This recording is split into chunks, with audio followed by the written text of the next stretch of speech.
Assalamualaikum warahmatullahi wabarakatuh. Salam sejahtera untuk kita semua sahabat-sahabat Ngopenti.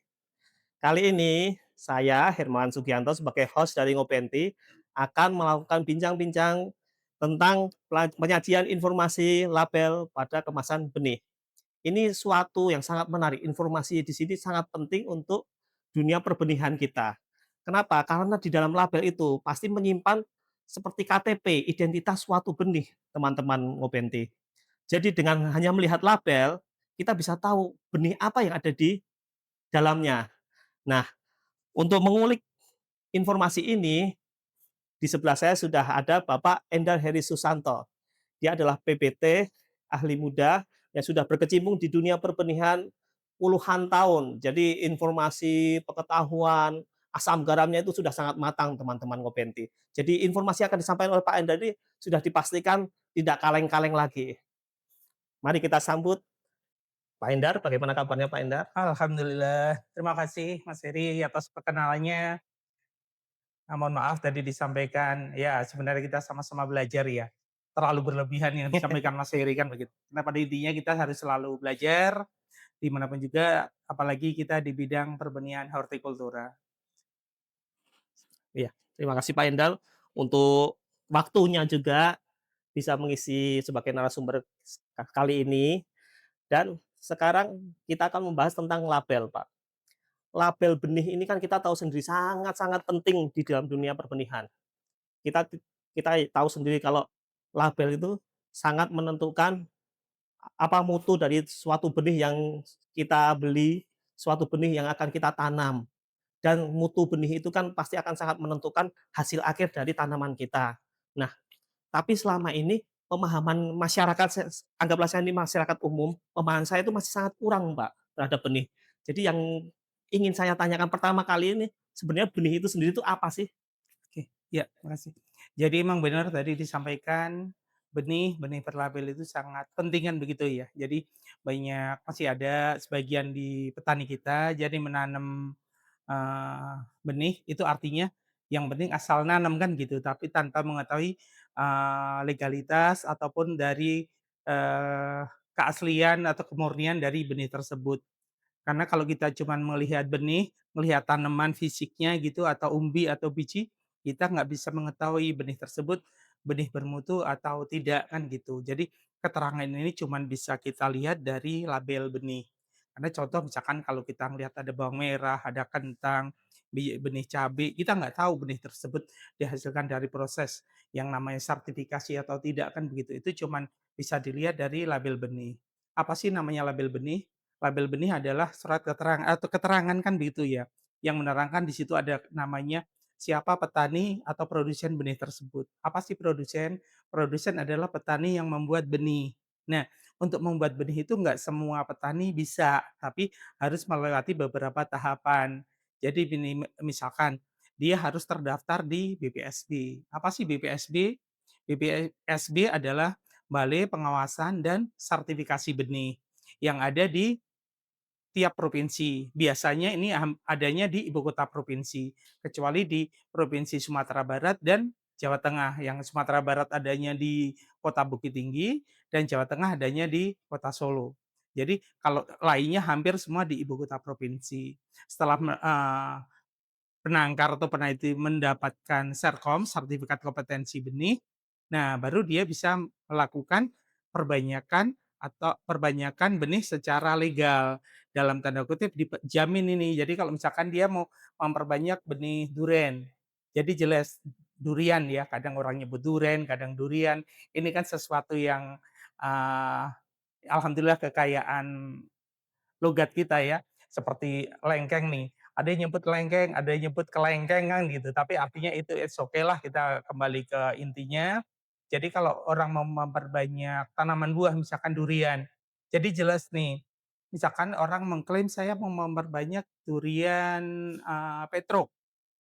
Jadi begitu kita memperbanyak durian petruk, jelas nih mata entres ini diambil benar-benar dari pohon induk petruk, kan begitu. Jadi jangan sampai kita membeli benih durian petruk, setelah kita tunggu 4 tahun, 5 tahun, 7 tahun, setelah berbuah ternyata sifat atau karakteristik buah tersebut sangat jauh dari retro, kan begitu. Jadi misalkan kita pengen buah durian yang misalkan rasanya manis, dagingnya tebel. Nah, karena nggak ada jaminan, pohon induk itu entres itu diambil dari pohon induk yang mana, akhirnya bisa jadi nanti yang kita panen adalah udah daging buahnya tipis, rasanya pun mungkin kurang manis atau sebagainya. Mungkin gitu, Oh Mas, gitu ya. ya.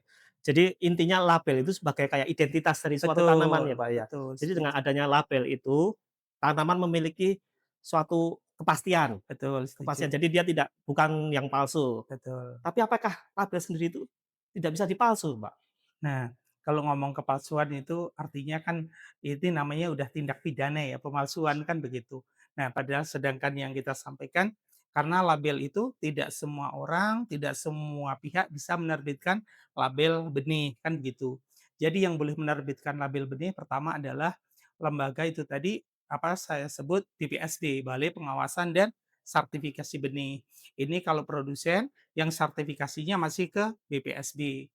Atau produsen benih yang sudah melakukan sertifikasi mandiri, kan seperti itu. Jadi nggak bisa semua orang atau siapapun menerbitkan label.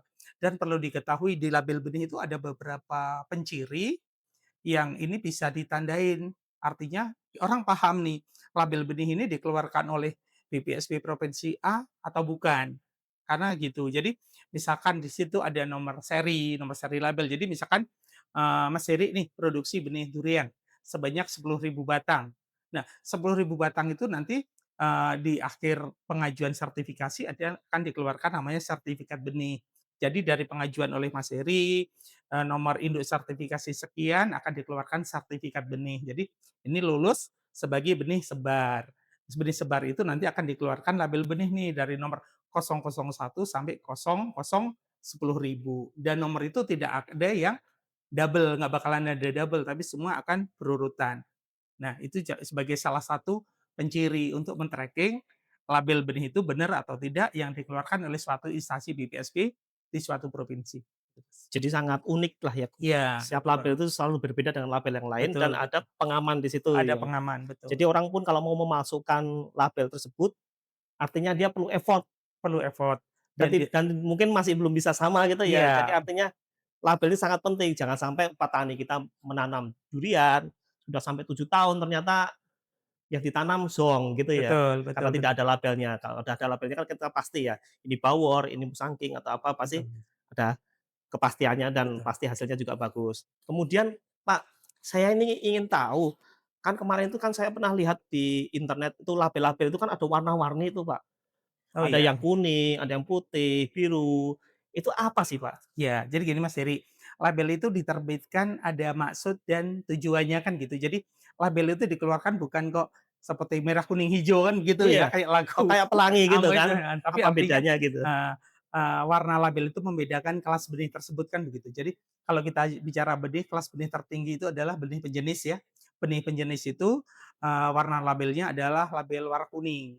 Nah, di bawah label benih kelas benih penjenis itu ada namanya kelas benih dasar. Warna labelnya adalah label warna putih. Di bawah benih dasar ada namanya benih pokok, warna labelnya adalah ungu.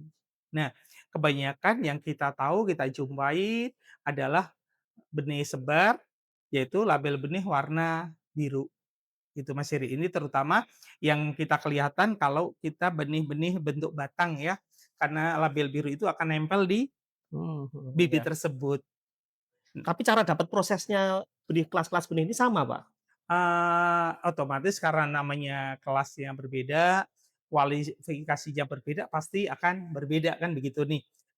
Ini ceritanya kita, dimulai dari namanya pohon induk kan begitu ya, kalau Mmm, kita bicara tanaman buah. oh baik, Nah, ada satu pohon yang menjadi indukan ya, indukan utama ya? nah pohon induk pun namanya pohon induk tunggal. Oh ya, Nah, karena nama pohon induk tunggal, pasti jumlahnya satu, namanya pohon induk satu tunggal. tetualah Ini ya dia itu ya. tetua dari suatu Itu yang varietas. milikin siapa Pak, kalau boleh tahu? Itu yang memiliki adalah pemilik varietas. Oh pemilik Pemilik varietas. varietas mengusulkan varietas tersebut. Nah, dari pohon ini akan diambil, diperbanyak menjadi benih dasar, menjadi berbanyak lagi menjadi benih pokok, kan begitu ya. dan seterusnya. Saya potong sebentar, Pak. Artinya masyarakat kan biasa umumnya dapat benih sebar yang biru. Betul. Bagaimana kalau masyarakat tuh ingin dapat yang kelas lebih tinggi? Pertama itu gimana caranya dan apakah bisa? Serta sebenarnya ada manfaatnya nggak sih masyarakat biasanya itu kalau punya, "Saya mau yang kelasnya lebih tinggi supaya lebih murni." Apakah seperti itu atau sama Ya. saja? Untuk benih tanaman buah yang untuk mengakses benih di atas benih sebar kan gitu yang label biru ya. Berarti di atas label biru kan benih label ungu kan gitu ya, benih pokok. Itu bisa aja asal kerjasama dan diperbolehkan oleh pemilik varietas kan begitu. Artinya bisnis to bisnis kan gitu ya. Mmm, Pemilik varietas karena pemilik varietas, itu bisa pribadi, badan usaha, ataupun instansi kan begitu. Jadi silakan asal berkoordinasi dan pemilik varietas membolehkan. Jadi oh nanti ya. akan bisa diterbitkan namanya duplikat pohon induk atau kelas yang lain kan Oh begitu. artinya kalau orang itu punya pohon induk duplikatnya atau kelas yang lebih tinggi, berarti dia bisa kayak punya varietas tersebut Nah ya, Pak, ya? Jadi bisa diturun, bisa dijual nah, lagi ya? dan itu nanti manfaatnya biasanya bukan untuk kita harapkan sih bukan biasanya ya, namanya benih tanaman buah kelas tinggi, kita harapkan jangan sampai untuk produksi buah aja, tapi adalah sebagai, sumber sumber benih diambil entres untuk menjadi kelas benih sebar. Mmm. Artinya ini yang untuk mengakses kelas benih sumber, ya harusnya penangkar kan begitu. Karena kalau petani istilahnya ngertinya kan ya kita nanam bisa Ambil mendapatkan buahnya buah, ya? kan begitu. Betul betul. Sedangkan penangkar pekerjaannya kan untuk memproduksi benih kan begitu nih. Memproduksi benih, punya jaminan, begitu punya itu tadi, duplikat pohon induk atau benih sumber, bisa menjadi perbanyakan benih sebar, kan gitu Mas Jadi ya. itu seperti hierarkinya saja ya? Tapi untuk Betul, hasil kan pasti sama kan, Pak? untuk hasilnya Hasil buahnya kalau itu pohon induk dengan pohon sebar apakah buahnya itu sama kan kadang petani kan pengen, "Lah kalau saya sama-sama saya mau nanam nih, tapi kalau saya beli sebar bisa dapat 10 kilo, tapi kalau yang kelas atasnya ternyata bisa 11 kilo kan pasti mereka mau yang lebih tinggi ya kan, Pak?" sementara seperti itu sih, karena case-nya di benih buah dengan benih sayur atau benih biji agak berbeda karakteristiknya kan seperti itu, Mas. Jadi, kita monggo yang mana, pilihan kita sampaikan kepada petani, tapi dalam arti kalau benih tanaman buah yang kelas benih sumber, apa sih definisi benih sumber? Benih sumber adalah kelas benih yang bisa dipakai untuk memperbanyak kelas benih selanjutnya yang lebih rendah. Artinya ke produktivitas nggak ada pengaruhnya ya? Jadi jangan ragu kalau kita mau yang nanam yang Iya, sebar saja gitu betul nggak ada bedanya, betul. nggak usah ngiri pengen yang atas Iya, gitu nggak perlu ya, Pak, ya? artinya dengan benih sebar yang label biru, itu sudah dijamin kemurnian. Karena benih bermutu atau benih berlabel itu jaminannya kan ada 2 ya. Jadi pertama adalah kepastian varietas, yang kedua kesehatan benih. Jadi kita bicara benih bermutu itu 2, jaminan kebenaran varietas dan kesehatan benih. Jadi di situ tidak ada unsur kepastian panen. Karena untuk panen masih panjang nih, ada beberapa tahapan. Jadi jangan sampai teman-teman atau masyarakat di luar begitu nanam benih bermutu, benih berlabel, wah berarti pasti panen nih. Saya nanam benih duren berlabel, ditinggal pergi, 4 tahun lagi datang untuk panen kan gitu. Nih, ini beda ceritanya.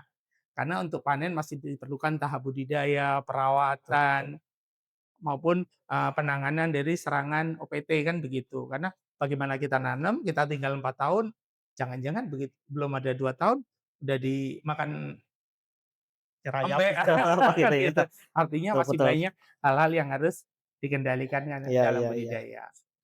Kemudian Pak, label itu kan berarti sangat penting, tapi kenyataannya kan banyak yang jual pohon-pohon di pinggir jalan itu kan nggak ada labelnya, gimana itu Pak tanggapannya, Pak? Nah, artinya kan ini fungsi di kita yang harus selalu kita sampaikan, karena di ketentuan kita pengawasan peredaran itu kan benih yang diedarkan itu kan wajib berlabel. Nah, kecuali benih yang diedarkan atau dipakai untuk kelompok sendiri. Nah, definisi kelompok sendiri adalah kelompok kelompok dan bukan diperjualbelikan ya. Dan ini wilayahnya dalam satu kabupaten atau kota. Nah, makanya kita juga harus selalu mengedukasi kepada para penangkar, para petani yang memproduksi benih tersebut untuk mengikuti regulasi kita. Karena dalam hal ini kita di Direktorat Perbenihan, fungsi kita adalah hadir di tengah-tengah kan begitu. Artinya tadi di awal udah saya sampaikan pentingnya label benih. Label benih itu adalah kalau seperti kita, seperti orang itu kan seperti KTP ya, ada identitas nih. Mas Heri itu siapa namanya, alamatnya di mana. Kalau sampai label benih malah sampai ketahuan ini, orang tua silsilahnya dari mana kan begitu nih. Jadi kalau kita nanam benih, ini edukasi bagi masyarakat dan teman-teman semua, labelnya jangan sampai hilang. Jadi suatu saat misalkan benih ini nggak sesuai dengan yang disampaikan, kita bisa komplain, Ya, dan komplainnya pun jelas, kan begitu. "Mana buktinya dulu Anda nanam benih yang saya buat?" Kan begitu. "Ini masih ada labelnya, di sini tertulis, nama produsennya di sini, alamat di sini," kan begitu.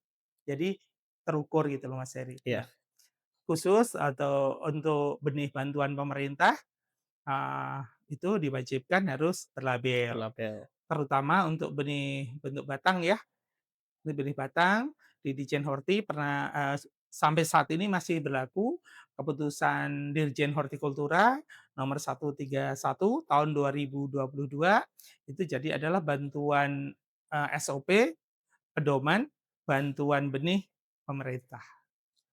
Teman-teman Ngobenti, sangat penting sekali ya artinya dari penjelasan Bapak Endar ini, suatu label itu pada tanaman.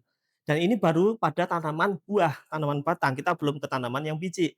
Sebelum kita ke tanaman biji, saya mau tanya, karena Pak Endar ini kan sudah pengalamannya kan puluhan tahun ya.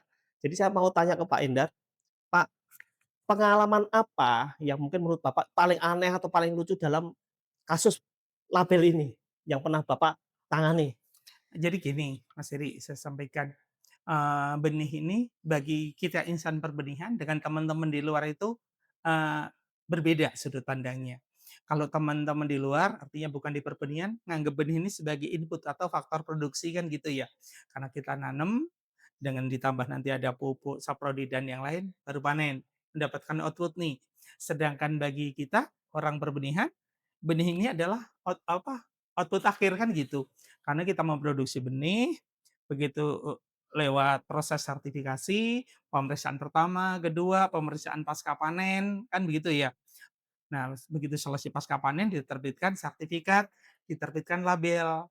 Nah, begitu dengan label, itu adalah sudah memenuhi atau, memiliki nilai jual. Nah, artinya Mhm, adalah sebagai produk akhir bagi kita orang perbenihan.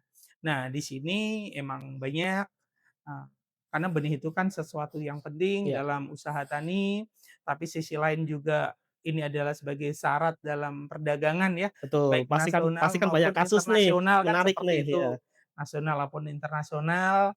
Jadi, beberapa kasus Yang paling di yang label paling itu, paling aneh atau paling lucu nah, menurut Bapak Endar apa selama ini? label itu kan, jadi pertama misalkan tuh tadi saya sampaikan, untuk benih bentuk batang, benih tanaman buah, itu saya sampaikan, label itu misalkan jumlahnya 10.000 Mas Heri, itu nomornya dari nomor 001 1 sampai sampai 10.000. 10.000 Iya, ini nggak ada yang sama. betul. Pernah kita misalkan jumpain di suatu kabupaten lah ya, saya nggak nyebutkan provinsi mana gitu kan, "Pak, ini ada bantuan benih, ada, benih datang," begitu kan, "dari pulau A," begitu. "Bagaimana nomor labelnya?" Oh, ternyata dari 20 tanaman tersebut nomor labelnya sama. Wah, Nah nah, terindikasi langsung itu ya, Pak, ya? artinya kita walaupun itu logo di situ ada suatu dari BPSP provinsi A di luar pulau gitu kan, dan ada hologramnya pun ternyata ada sesuatu yang tertinggal, kan begitu ya. Jadi mereka pikir begitu mungkin lihat 001 atau 050 dikira nomor label itu sama, kan begitu. Jadi kesalahan persepsi yang fatal ini ya, Nah, Pak, jadi ya? bagi teman-teman pengawas benih tanaman akan paham nih, begitu ngelihat ada 2 tanaman, kok nomor labelnya sama, padahal dengan nomor induk sertifikasi yang sama, itu ada sesuatu yang mustahil. Jadi, itu dapat diindikasikan adalah label label tersebut adalah label palsu, kan begitu. Jadi unik-unik Mhm, jugalah ya pokoknya iya, ya. ada pencirinya, Mas. Pengalaman puluhan tahun itu Nah memang nggak bohong. nah, ada pencirinya, Mas Mas Ada Heri. selalu yang aneh-aneh Ya, pasti selalu yang aneh-aneh. kasus ini memang. Nah, sekarang kita mau bergeser ke benih sasetan, Pak, benih bentuk biji. Ini bentuk biji. Tuh, nah, saya ini kan masyarakat awam lagi nih. Saya datang ke toko pertanian. Di situ kan saya melihat nih benih cabe ada banyak sekali, Pak, benih cabe. Menarik-menarik bungkusnya.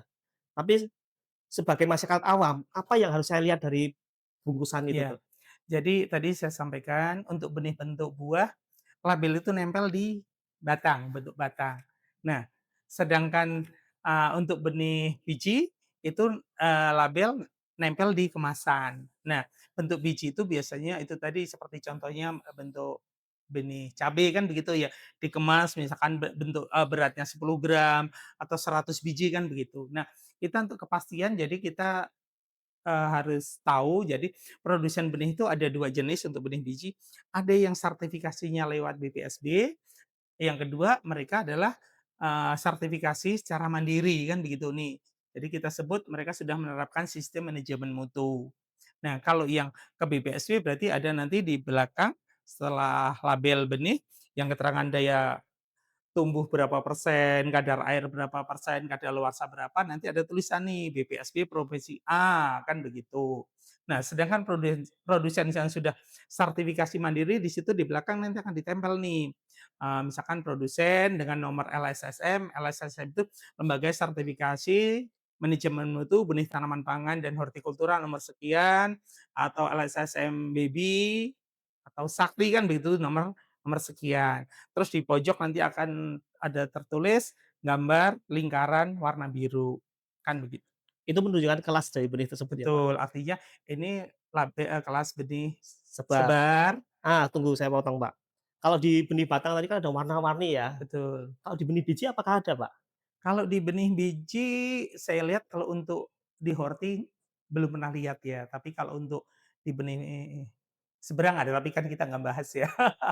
Untuk benih horti yang untuk beredar saya lihat sih benih kelas benih sebar, Langsung sebar semua ya? langsung sebar. Jadi nggak ada yang benih yang kelasnya lebih atasnya gitu? Lebih atas, Benih dasarnya gitu? benih dasar ada sih tapi di sedikit ya, itu kan di unit UPBS ya, unit pengelola benih sumber kan begitu. Mhm, Tapi untuk di lapangan, di kios tani atau di toko tani sangat terbatas, sangat jarang. betul, Pak. Kemudian tadi kan di label itu kan kadang ada tanggal tuh, Pak, kadaluarsa. Betul, Nah, benih horti ini kan mahal-mahal dan nggak betul, pasti yakinlah, nggak mungkin semua benih itu bisa laku sebelum tanggal kadaluarsa iya, habis. Gimana kalau seperti itu, iya. Pak, benih itu? Nah, Apakah harapannya masyarakat itu maksudnya benih ini cuman diganti label yang tanggal baru lagi, apa nggak kualitasnya menurun? ya, itu ya betul. Jadi, di benih itu ada namanya tanggal kadaluarsa. Apa yang disebut tanggal kadaluarsa, itu bukan kok benih setelah tanggal tersebut nggak bisa ditanam, sebenarnya enggak. Tapi yang wajib mengganti atau ini adalah produsen benih kan begitu, yang berhak melakukan pengawasan peredaran adalah pengawas benih tanaman yang di lapangan, jadi PBT. Nah, kewajiban melakukan uji ulang ini adalah dari produsen tersebut. Ini ada mekanismenya Mas Heri, jadi nggak bisa begitu, kita lihat, oh ini berakhir tanggal 1 Desember, tiba-tiba diambil langsung diganti, itu nggak boleh. Jadi benih tersebut harus ditarik dulu, kan begitu, ditarik dulu, nanti dites lagi, diuji lagi, di BPSB, kan begitu ya. Ini ada batas waktunya, jadi maksimal 1 bulan sebelum ini berakhir sudah harus dilakukan Uji ulang. pengujian. Apabila terlewat, Pak? Apabila terlewat berarti tidak bisa dipasang, apa namanya, label ulang hasil pengujian, Oh, kan artinya benih begitu. harus dimusnahkan ya, Pak, ya, kalau sudah memang terlewat dari tanggal itu dan belum melakukan Nah, uji? betul, artinya yang di-declare pada label tersebut sudah enggak Oh, jadi valid. ketat sekali nih aturan pertanian ini nih, Betul, untuk menjaga kualitas mutu benih betul, ini benar-benar bagus ya? betul, setuju setuju Mas Baik, Heri. Pak. Nah, saya juga pernah ada pertanyaan, Pak, ke saya. Bagaimana kalau suatu benih saat diproduksi, itu produsennya ada 2 dilimpahkan, Oh, pelimpahan ya, pelimpahan ya. pelimpahan. Nah, itu maksudnya gimana di dalam pelabelannya nanti? Nah, ini pelimpahan sertifikasi ya, Mas, ya. Memang di Horti itu aturan sangat Pelimpahan sangat kepemilikan banyak benih ya. ya, Nah, pelimpahan sertifikasi itu adalah kan proses sertifikasi yang belum selesai nih, belum selesai, tahapan belum selesai, dilimpahkan ke produsen lain kan betul. begitu. Nah, ini di, petunjuk atau juknis sertifikasi benih hortikultura diperbolehkan sepanjang masing-masing produsen nih, dari produsen A mau dilimpahkan ke produsen B, tapi ini tidak boleh dalam satu provinsi. kan begitu. Jadi misalkan diproduksi di Provinsi Jawa Barat, ini bisa dilimpahkan ke Provinsi Jawa Tengah atau yang lain, kan begitu. Dengan catatan semua dokumen sertifikasi yang sudah dilaksanakan beserta benih tersebut dibawa fisik nih, Oh, pindah ke artinya di labelnya provinsi. nanti tertulisnya PT yang A atau yang B? Nanti tertulis otomatis ya PTB, karena kan Berarti produk kepemilikan akhirnya B. mutlak ya? PT Betul, A sudah lepas tangan betul, sama karena sekali. sudah dilimpahkan, Baik baik, terima sudah kasih. dilimpahkan. Baik Pak Endar, terima kasih untuk segala insight yang diberikan kepada kita semua, sobat-sobat Ngobenti. Jadi, sobat Ngobenti, kita setelah mendapatkan ilmu dari Bapak Endar, kita jadi tahu ya betapa pentingnya suatu label tuh. Informasi-informasi yang ada di dalam label itu ternyata sangat-sangat krusial menentukan suatu mutu dari tanaman yang akan kita tanam. Jadi, setelah tahu informasi ini, seharusnya kita tidak lagi salah dalam memilih tanaman apa yang akan kita tanam. Tidak ada lagi kita membeli suatu benih yang isi labelnya masih salah atau benih-benih palsu, apalagi benih-benih yang habis diimpor kemudian langsung dijual. Jadi benih-benih yang masih dengan bahasa asing, aduh itu seharusnya kita malu kalau kita masih membeli sesuatu yang seperti itu setelah kita mendapatkan ilmu ini. Begitu ya Pak Endar ya? Ya, setuju Mas Dedi. Apakah Pak Endar masih ada closing statement dulu sebelum saya Ah, akhiri pembicaraan ini? ya, makasih. Sedikit saya sampaikan, bagi teman-teman produsen, pengusaha benih, saya harapkan, kita semua masih selalu konsen, karena bisnis benih adalah bisnis kepercayaan. Jadi sekali petani menggunakan benih yang Anda produksi, yang Anda hasilkan dan hasilnya bagus, petani akan selalu mencari dan selalu mencari, kan begitu. Tapi mohon maaf kalau benih yang Anda hasilkan, mutu atau kualitasnya kurang baik, jangan harap untuk musim tanam berikutnya petani akan membeli, kan begitu. Jadi jangankan membeli, karena mungkin dikasih pun belum tentu mereka menanam. Jadi yang saya tekankan, saya ulangin lagi, tolong selalu dijaga kualitas benih yang kita hasilkan semua. Terima kasih. Saya setuju sekali dengan Pak Endar ya. Jadi kalau benih udah ditanam, ternyata jelek, udah kita olah lahan, pupuk dan lain-lain, keluar uang banyak, ternyata hasilnya jelek, besok dikasih pun pasti tidak mau. Iya. Ya, sahabat-sahabat Ngobenti, ini kita sudah sampai di penghujung pembicaraan kita. Semoga ilmu-ilmu yang diberikan oleh Bapak Endar sangat bermanfaat bagi kita semua dan dapat menjadi acuan bagi kita untuk kedepannya memilih suatu benih. Demikian akhir kata dari saya, Herman Sugianto. Saya pamit undur diri dari hadapan teman-teman semua. Wassalamualaikum warahmatullahi wabarakatuh. Waalaikumsalam warahmatullahi wabarakatuh.